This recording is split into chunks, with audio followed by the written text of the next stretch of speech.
Hello guys and welcome back to the channel. Today you join me back with the Fiesta. Now by this time I would have already unveiled the car, both on YouTube and Instagram. But today I'm starting the modification process, which is very exciting. I'm so glad that I've got a car that I can do it to. And the first step is the intercooler. Now people are probably going to slate me for the way I'm doing it, but I thought the deal was too good to take up, so I just went ahead and bought an intercooler. And because it's been sitting around in the house for about a month or so, I thought I'll just get on it and get it installed. And of course I've got my good friend Brett from Shepherd Motors helping me out and getting it installed. So it's going to be a very short video because people know what an intercooler is. People know how to fit one, I assume. I don't, that's why I'm getting Brett to do it. So yeah, I'm just going to put in some time lapse and then I'll be, well, the stock intercooler's off already, so I'm going to do a little comparison of the stock one and the RSport Pro 450 intercooler. So without further ado, I'm going to give it over to Brett and he's going to continue the install. Enjoy the video.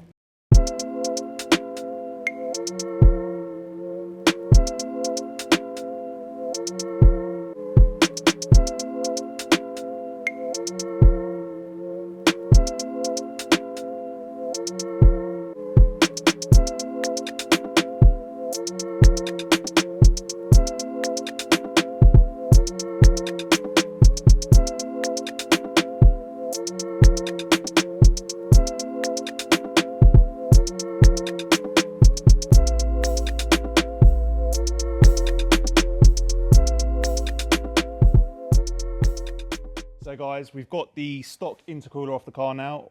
Just thought I'd give Brett a little break and discuss with you the differences between them. And as you can see, there is a big difference. Now, with this intercooler, it's a bit overkill for my build, but the price compared to other intercoolers on the market and the one before this, which is the 400, it was like £20 difference. So I thought, oh, why not? I'll just go big or go home. So yeah, the big differences are that it's like 3 times the size and it's a lot heavier too, because this is a bar and plate intercooler, which they are prone to be a lot heavier. Now I'm not going to go into the technical differences between bar and plate and tube and fin because I don't know what I'm talking about. So instead I'm just going to do a little pan over showing you the differences between the stock and the RSport. And I'm really surprised with the build quality. It's really good, really professional. Of course, it's finished in black, and I've chosen not to have anything on the front of it because I kind of want to keep it looking OEM. But yeah, no, very impressed. We're going to get installed on the car now.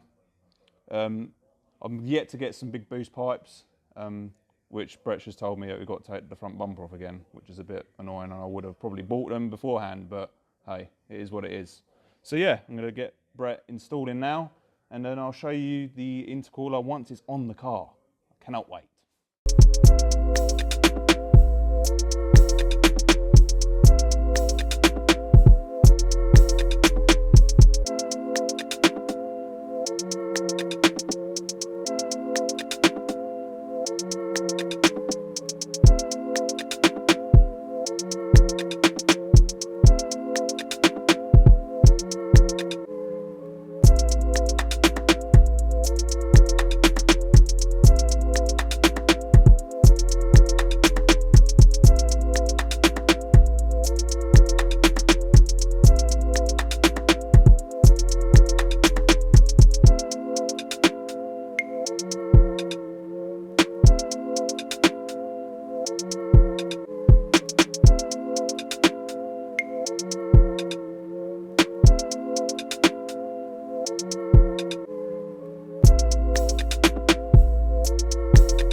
So guys, the intercooler is now fitted.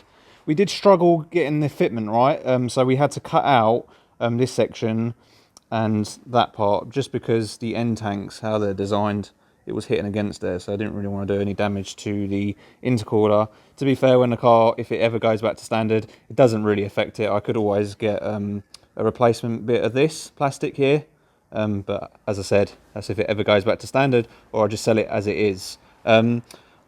We had one little trouble with this section because the product information. There's no instructions. We've just found it a little bit tricky getting the intercooler to sit straight upright. So it is actually tilting very slightly. Apparently it's like that with many of these intercoolers, especially the AirTechs as well. If you guys have had any trouble or have any solutions to it, please do let us know. But yeah, it looks absolutely wicked. As I said, the build quality looks great. Yeah, for those minor things which are just stuff that is, it is what it is when it comes to these bigger intercoolers. But yeah, other than that, I'm very happy. Just got to get the hot and cold side boost pipes, just to make it a little bit nicer. And of course, when I do go hybrid or wherever I do go with, obviously it'll be chucking out more boost, so it needs to be able to handle it. So yeah, I'm gonna let Brett get on with the rest of putting the front bumper back together, and that is it.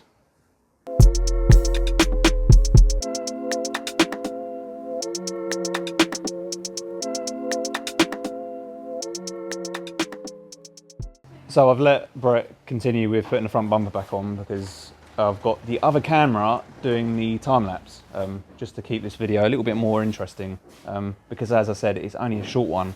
But yeah, as for plans in the future, I'm still toying with the idea, but the concept of my thinking is to get a lot of the hardware. So if I wanted to, I could just go stage 2 or stage 2 plus, which still retains the standard turbo. So I'm just at the minute just buying bits and pieces for the turbo build. If I do go that route, money's a little bit of a, yeah, money's always a bit of an issue when it comes to modifying cars.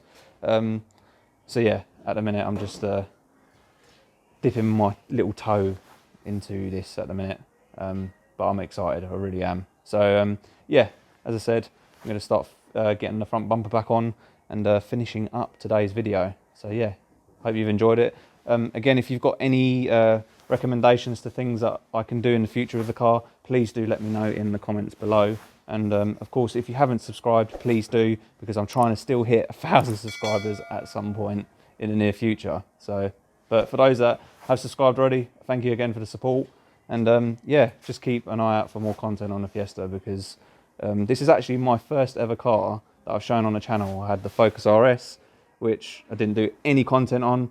The Civic I've done bits and pieces on, but again, nowhere near as much. And the 335D has been, yeah, here or there. So I'm trying to change that by filming more with this bad boy.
So guys, there we have it. The intercooler is now fitted and I'm a very happy boy. Big thanks again to Brett for spending his evening fitting it for me, because if I did, I'd still be here and probably be sleeping underneath the car because it still wouldn't be done. Yeah, buzzing with this modification process. I cannot wait. The day I bought this car, yeah, I already had everything planned out. Of course, my wallet's going to take a really big hit and my fiance is going to hate me even more than she already does. But hey, we won't go into that. But if you guys live in Essex and you need your cars worked on, whether it's servicing, modifications, the shebang, please do head over to Shepherd Motors. I'll leave all their info in the description below. Please do give them a call. Great customer service, and of course I trust them with any car that I own. Of course they do a lot of work on my Civic, Mr. Miyagi, and they'll be doing a lot more on this. But yeah, until next time, thank you guys for watching. As I said, If you haven't subscribed, please do. I really do appreciate it. Of course, like and leave your thoughts in the comments below on what you think of the RSport intercooler, or if you've got any suggestions for modifications in the future. But yeah, as I said, thank you for watching, and I'll see you guys soon. Take care.